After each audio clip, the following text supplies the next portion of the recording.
राधे राधे भक्तों, स्वागत है आपका इस दिव्य कथा में, जहां भगवान स्वयं रथ पर विराजमान होकर अपने भक्तों को दर्शन देने निकलते हैं।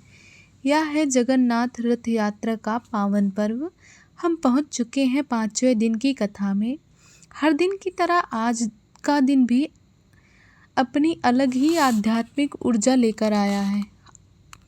आज हम जानेंगे 5वें दिन की विशेषता, चमत्कार और एक अनोखी भक्त कथा जो आपका हृदय छू लेगी। तो चलिए प्रारंभ करते हैं। जय जगन्नाथ, जय बलभद्र, जय सुभद्रा। 5वें दिन को हेरा पंचमी के उपरांत का दिन कहा जाता है। इस दिन भगवान जगन्नाथ, बलराम और देवी सुभद्रा गुड़िंचा मंदिर में विश्राम कर रहे होते हैं।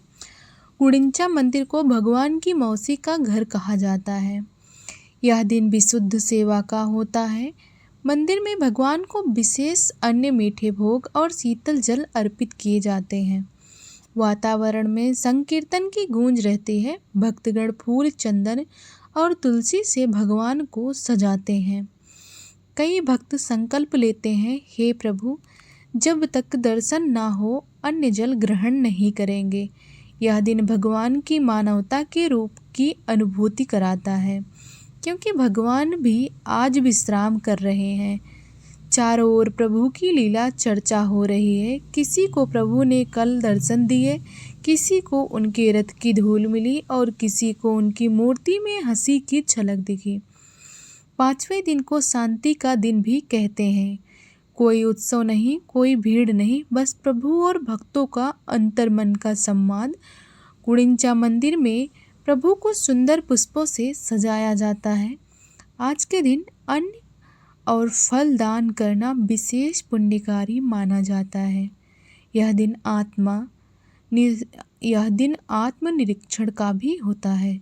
जैसा भगवान विश्राम करते हैं, वैसे ही भक्त भी अपने मन को भीतर की ओर मोड़ते हैं।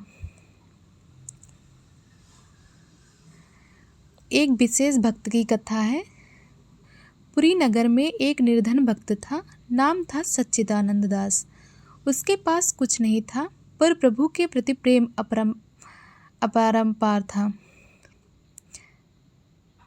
रथ यात्रा के पहले दिन से ही वह प्रभु के दर्शन को निकला। भजन गाता, नाचता और निस्वार्थ सेवा करता। पर जब तक 5वां दिन आया, उसका शरीर थक गया, पैर में छाले पड़ गए। 5वें दिन उसने निश्चय किया, अब प्रभु के सन्मुख शांत बैठूंगा, कुछ मांगूंगा नहीं, बस उन्हें देखूंगा। वह गुड़िंचा मंदिर के एक कोने में बैठ गया।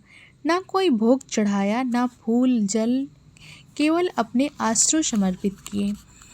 उसकी आंखों से बहते प्रेमाश्रु देखकर एक वृद्ध साधु उसके पास आए। बोले, बेटा कुछ खा लो, बहुत कमजोर लग रहे हो। वह सच्चिदानंद ने सिर झुका दिया। जब तक प्रभु स्वयं ना बुलाए कुछ नहीं खाऊंगा। वृद्ध मुस्कुराए और चले गए। रात्रि में मंदिर के भीतर से आहट आई। मंदिर के पुजारी को स्वप्न हुआ, उठो, बाहर एक भक्त बैठा है, उसके लिए हमारा भोग ले जाओ। पुजारी ने वैसा ही किया। जब उन्होंने सच्चिदानंद को प्रसाद दिया तो वह चौंका। आपको कैसे पता चला? पुजारी बोले, स्वयं प्रभु ने आज तुम्हारे नाम का भोग बनाया। वह सुनते ही सच्चिदानंद की आंखें भर आईं।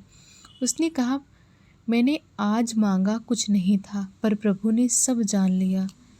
यह थी 5वें दिन की एक अनोखी लीला, जहाँ भगवान ने भक्त के मौन प्रेम को स्वीकारा। इस दिन भक्त विशेष रूप से करते हैं पारायण, भगवान कथा का श्रवण, व्रत, निर्जल या फलाहार, दान, अन्न, वस्त्र, जल, मौन साधना, स्वयं के भीतर प्रभु का ध्यान।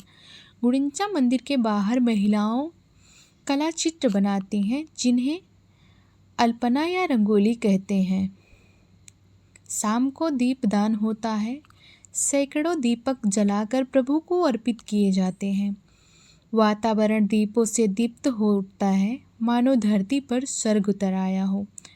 कई संत इस दिन प्रेम भक्ति पर प्रवचन देते हैं। कहते हैं भक्ति में जब मौन हो तो वो सबसे ऊंची आस्था होती है। पांचवा दिन हमें सिखाता है तो प्रेम मौन भी हो तो पहुंचता है प्रभु तक। सेवा दिखाए से नहीं भगवान से ही होती है। भक्ति में यदि सच्चाई है तो भगवान स्वयं आगे आते हैं। जगन्नाथ जी की लीला अपार है। हर दिन हर क्षण वे किसी न किसी रूप में अपने भक्तों के निकट आते हैं। पांचवा दिन हमें सहनशीलता, नम्रता और आत्मविश्राम का संदेश देता है। तो आइए इस दिन प्रभु से यही प्रार्थना करें, हे प्रभु, जैसे आपने सच्चिदानंद की मौन पुकार सुनी, वैसे ही हमारे अंतर्मन की भी सुनो। हमें अपने चरणों में स्थान दो, हमें भक्ति दो, सेवा दो, प्रेम दो। जय जगन्नाथ, जय बलभद्र, जय सुभद्रा। रथ यात्रा के इस पावन अवसर पर आपके जीवन में सुख, शांति और समृद्धि आए। हर दिन भक्ति भाव से परिपूर्ण हो, हर रात्रि प्रभु के स्मरण में बीते। हरि बोल, हरि बोल। जय जगन्नाथ, जय हो प्रभु।